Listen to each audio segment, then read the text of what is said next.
El hilo de la cometa, el podcast del cierre digital con Juan Luis Galiacho. Hola, ¿qué tal? Buenos días, buenas tardes, buenas noches, según nos estéis escuchando o viendo a través de nuestros canales de YouTube, Spotify, TikTok, etcétera, etcétera. Bueno, como sabéis, es otra edición más del hilo de la cometa, el podcast del cierredigital.com, donde se cuenta lo que otros no se atreven a decir, quizá, o donde se cuentan las verdades, quién mueve ese hilo que hace volar la cometa, ¿no? Y hoy precisamente es un tema de hilos, ¿no? De quién mueve las estructuras del Estado, ¿no? Hoy vamos a sacar, como hemos dado ya en exclusiva en el Cierre Digital, en el periódico nuestro, en el cierredigital.com, esos correos del excomisario Villarejo, esos correos entrecruzados con el Centro Nacional de Inteligencia, con los servicios secretos españoles, que ya avanzábamos la pasada semana, pero que esta semana es más concreto y quizá más duro aún, ¿no? Porque estamos hablando de la posibilidad de que el CNI, que los espías españoles, intentaran deshacerse de Corina Larsen, la amiga íntima del rey Juan Carlos I. Saben ustedes que Corina Larsen emprendió acciones judiciales en el Reino Unido, precisamente contra Juan Carlos y contra los agentes españoles, precisamente porque afirmaba y aseveraba que había sido objeto precisamente de intimidación y que incluso había visto peligrar su vida. Pues hoy este correo que vamos a leer aquí y que vamos a enseñarles a todos ustedes, que hemos publicado en el cierredigital.com, parece confirmar, siempre presuntamente, porque es un correo que el entorno del excomisario Villarejo da validez y que por eso hemos publicado y que por eso vamos a contar hoy aquí. Son correos entrecruzados entre Villarejo y algunos de los espías del Centro Nacional de Inteligencia. Vuelvo a repetir, presuntamente para evitar cualquier malentendido. Estos espías, saben ustedes que utilizan pues sobrenombres como Tobías, etcétera, etcétera, ¿no? Y otros, bueno, no vamos a poner más apodos de lo que son los servicios secretos, pero sí que es importante este correo porque reafirmaría a lo mejor lo que dice Corina Larsen de la posibilidad de que había sido amenazada por los servicios secretos, porque este correo viene a decir un poco más o menos que se ideó lo que era hacer desaparecer a Corina Larsen.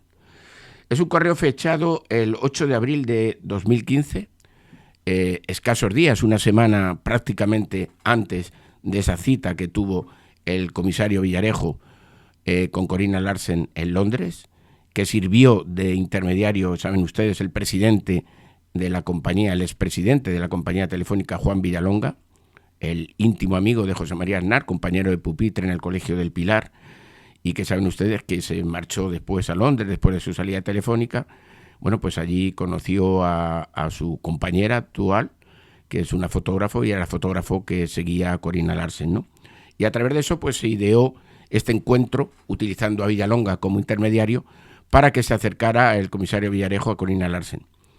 Pero detrás del comisario Villarejo, por estos correos que estamos develando en el cierre digital, parece que se encuentran los servicios secretos españoles. Y parece que también la idea de los servicios secretos era, si Corina Larsen no entraba en el trapo, era quizá deshacerse de ella. Y simplemente voy a pasar a leerlo para que no haya ningún tipo de especulación al respecto, lo que dice ese correo, como digo, fechado el 8 de abril de 2015, entre el comisario Villarejo y uno de los supuestos agentes del CNI. Se lo envía el agente del CNI a Villarejo y le dice: buenas tardes, Pepe. Sigue muy pesado y no vamos a repetir las explicaciones del incidente de Marbella con el serbio. Eso es otro tema de los que Villarejo llevaba también con el Centro Nacional de Inteligencia.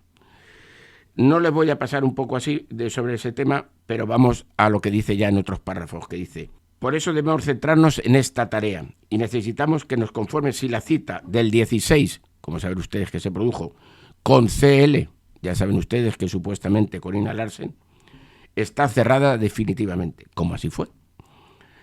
También si va a ser en su casa, como ha señalado, para organizar los equipos. Efectivamente, esa primera reunión se realizó en casa de Corina Larsen, ya la posterior fue en un hotel de Londres, meses después. No pinta bien las facilidades con las que has conseguido el encuentro tan rápido, ni que ella accedía sin saber que T1 a verte sin MS. Estamos hablando de claves que utilizan los servicios secretos españoles y de todo el mundo. Por muy habilidoso que te consideres, podrías sospechar, y tenemos poco tiempo para asegurarnos no fallar en esta ocasión.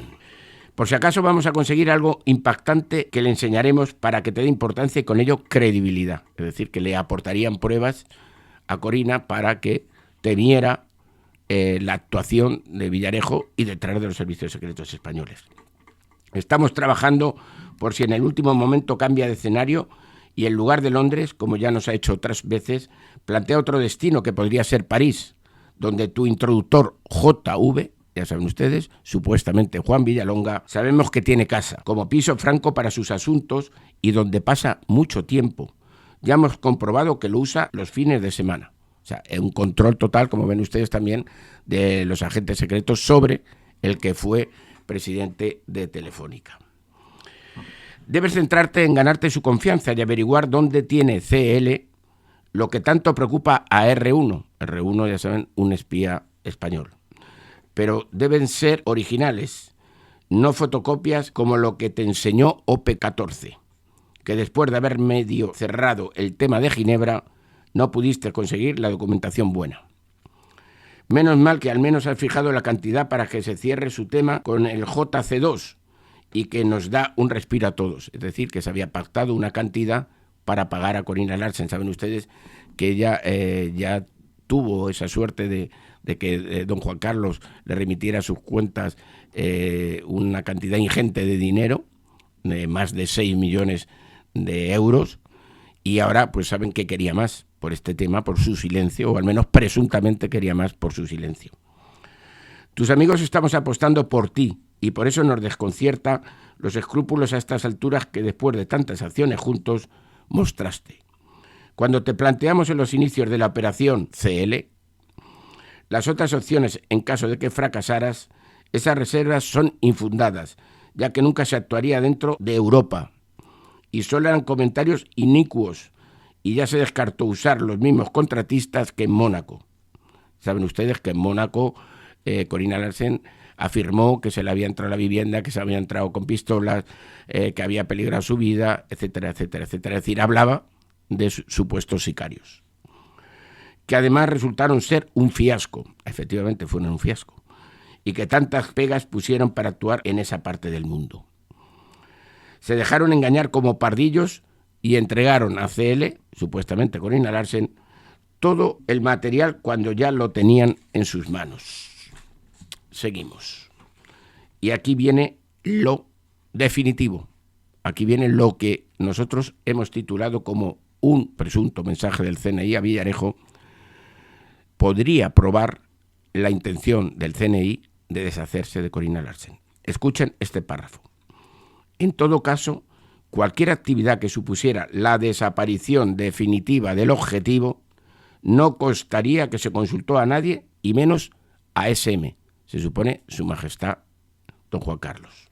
Repito, si en todo caso cualquier actividad que supiera la desaparición definitiva del objetivo no costaría que se consultó a nadie y menos a SM. Y formalmente sería una decisión exclusiva de R1 y si al final se ejecutara, tú estarías a miles de kilómetros con otro trabajo de coartada. Es decir, le dicen que no se preocupara que en caso de desaparecer el objetivo, que sería fuera de Europa, ya lo dicen en el párrafo anterior, el señor Villarejo no estaría aquí o cerca, sino que estaría a miles de kilómetros con otra coartada para que nadie pudiera intuir de que después de ese acercamiento a Corina Larsen, Villarejo pudiera estar detrás de esa desaparición. Y por último acaba con este párrafo. En la cita de Londres te confirmo que estaré con el equipo de apoyo para cubrirte y en una parte te daré los detalles. Es decir, que el CNI había preparado supuestamente con Villarejo esta cita con Corina Larsen y que se trataba de que Corina Larsen entrara en el aro y si no, bueno, pues podía haber otras alternativas que podrían idearse como su posible desaparición o, bueno, como ven ustedes, el pago de unas cantidades. Bueno, ya saben ustedes que este correo viene más o menos, al menos a ratificar muchos de los acontecimientos que ocurrieron. Vuelvo a repetir, Este es un correo que da validez el entorno de Villarejo, supuestamente mantenido con un espía del CNI, pero en el cierre digital, la dirección y la edición del cierre digital, no entramos en ese contenido, si es verídico o no. El correo está así, ese correo se incautó en el registro de la Casa de Villarejo durante la operación King, y bueno, pues el cierre digital, como debe ser su deber, como debe ir más allá de lo que otros cuentan, pues hoy lo desvelamos y lo contamos.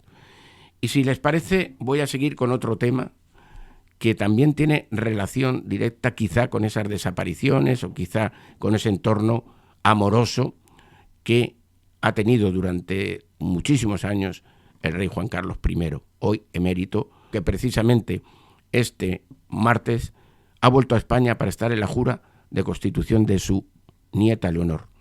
Ya lo dijimos aquí en el cierre digital. Don Juan Carlos lo dijo alto y claro: mi nieta tiene que ser reina de España, y si no, estoy dispuesto a sacar las bombas que tengo en el cajón.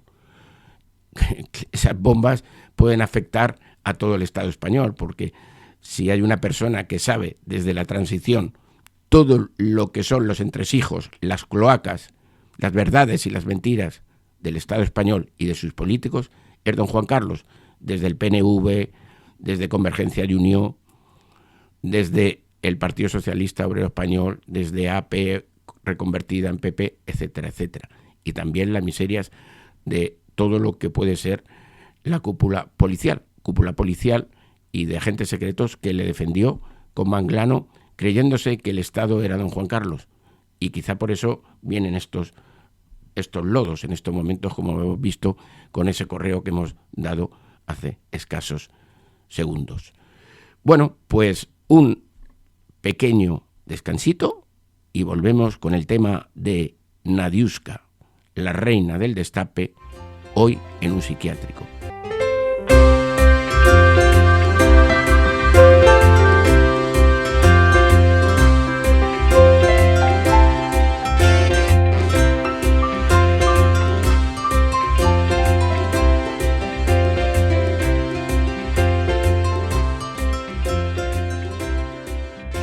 Estamos de vuelta y, como les digo, vamos a otro tema que también está en el entorno de don Juan Carlos, de los amores de don Juan Carlos, o de los supuestos amores de don Juan Carlos. Y estamos hablando nada menos y nada más que la reina del destape, aquella chica que deslumbró a muchos españoles, por ejemplo a mí como joven que era, en esa España de la transición, en esa España de los años 70. Bueno, ¿quién es Nadiuska? ¿Y por qué hablamos de Nadiuska ahora?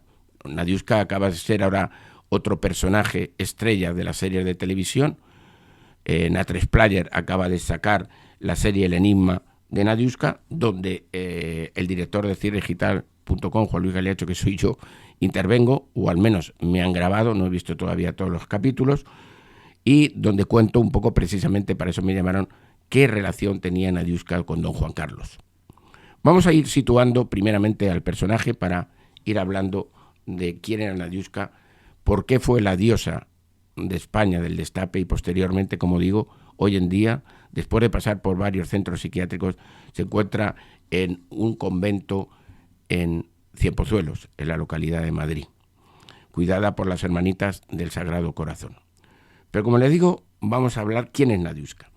Nadiuska es una chica alemana, no polaca, como siempre se ha dicho, alemana. Nació en 1952 en la Alemania del Este, en el Schirling, de padre ruso y madre polaca.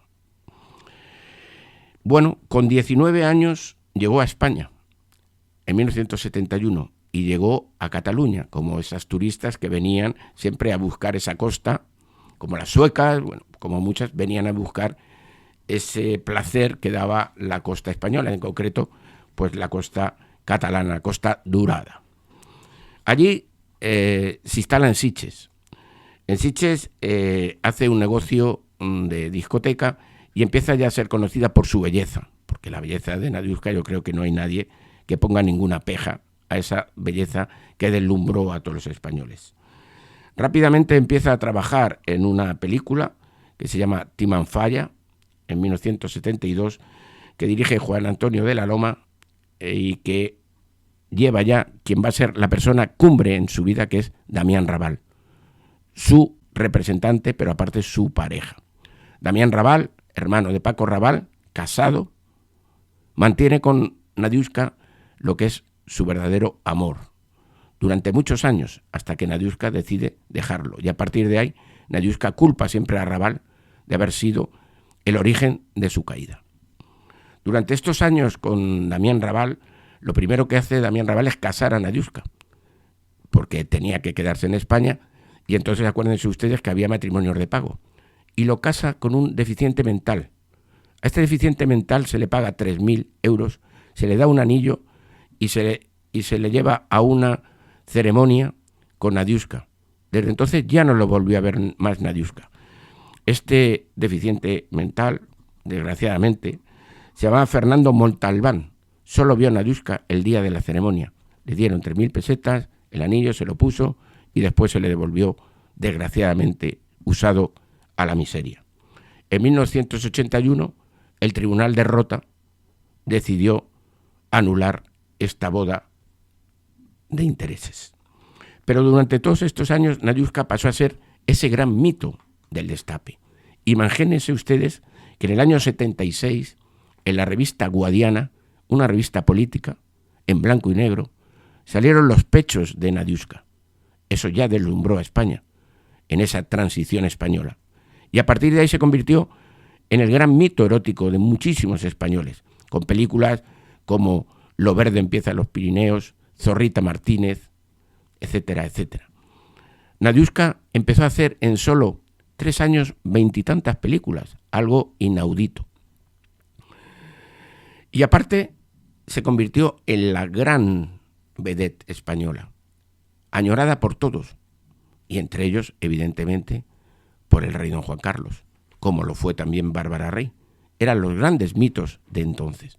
Nadiuska vivía en la calle Serrano de Madrid, tenía chofer, tenía secretaria, tenía un ayudante personal y su caché no bajaba de 1 millón de pesetas de entonces. En ese ambiente, Nadiuska pues conocía prácticamente a todos los grandes de España, incluido también a Fernando Fernández Tapias, recientemente fallecido, el considerado o conocido como Fefe, que también saben ustedes que tuvo amores con Mar Flores, con su actual mujer, Nuria Fernández, etcétera, etcétera. Pues Nadiuska también estaba. Nadiuska, como digo, era una mujer que se le utilizó, que se usó, que quizás se dejó llevar precisamente por ese halo del hacer la gran mito erótico que todos querían conocer. Y Damián Raval, parece ser, según cuenta ella, la llevó precisamente a ese caos, a ese fin. Nadiuska en los años 80 tiene el problema de que, 80, 82, con la nueva llegada del PSOE, 82, cambian un poco el tema con la ley Miró y las películas S se convierten ya en X, y ahí el destape empieza a decaer porque empiezan ya las salas de cine erótico. Y Nadiuska tenía un problema muy importante y era el idioma, porque Nadiuska sus papeles eran de belleza, ya lo saben ustedes, tanto que en el año 82 hizo Conan el Bárbaro, hizo de madre de Conan, una película de Arnold Schwarzenegger. Bueno, pues ahí tenía como pequeño, como hijo, a Jorge Sanz, y era la gran mito, ya les digo, la madre de Conan. Pero a partir de ahí fue una caída brutal, porque ya no empezaron a darle papeles. En el 86 como se convirtió en vedette con Matías Colsada, duró poquito porque ya se estaba enfrentando. Hizo Tristeza de amor en televisión española con Alfredo Landa. Pero bueno, su vida empezó a decaer. Se metió en negocios, fíjense ustedes, de restauración, carne congelada, joyas, puertas blindadas. Un desastre, un auténtico desastre. Con lo que su vida empieza en un caos. Yo recuerdo a Nadiuska, porque yo sí la llegué a conocer, cuando comienzan las televisiones privadas y se le intenta dar un empujón a Nadiuska de nuevo. Recuerdo que uno de los productores de entonces Telecinco, de Valerio Lazarot, el señor Aspiros, don José Aspiros, le ayudaba y la llevaba por los platós de Telecinco, la mantuvo, en esos momentos donde ella ya había dejado la calle Serrano y se había ido a un modesto piso del barrio de Chamberí de Madrid. Y aquí es donde les cuento lo que decía ella de su relación con don Juan Carlos.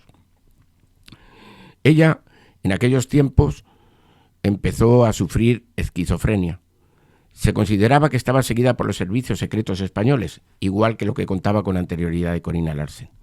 Tanto es así que tapaba las ventanas de su casa de Chamberí con cortinas negras. No salía a la calle ante el temor de que estuviera vigilada por los servicios secretos porque consideraba que le iban a matar. Tapado todo su casa, salía siempre mirando para todos los lados y siempre con miedo a que le pasara algo. Y siempre decía que había un hombre muy poderoso que estaba detrás que le quería hacer daño. Ya años después llegó a decir que había sido novia de don Juan Carlos, ya dentro de lo que era ya su salud mental bastante decaída. Por tanto, vuelvo a decir, lo pongo entre, bueno, simplemente que cada uno diga lo que quiera decir o piense lo que quiera decir, pero que sí tuvo relación, evidentemente, que don Juan Carlos la conoció en Palacio Real, sí, porque ya siempre iban las grandes divas de entonces de la televisión, del espectáculo y conocían al rey de España, ¿no? No tengo tampoco la seguridad de una relación duradera de don Juan Carlos con Nadiuska, pero bueno, siempre se dijo, y ella lo ha dicho, de que había sido novia de don Juan Carlos. Yo creo que si lo fue en un periodo anterior a Bárbara Rey, en ese periodo de los años 76, 77, por ahí, ¿vale? Y entonces, bueno, pues esto es Nadiuska. ¿Y qué es de Nadiuska hoy? Pues después de haber estado en varios centros psiquiátricos, en Madrid, en Valladolid, se le vio paseando por las calles, por los soportales, durmiendo en el cine Lope de Vega, donde se habían puesto sus películas en la Gran Vía, como una mendiga, sin casa, sin nada.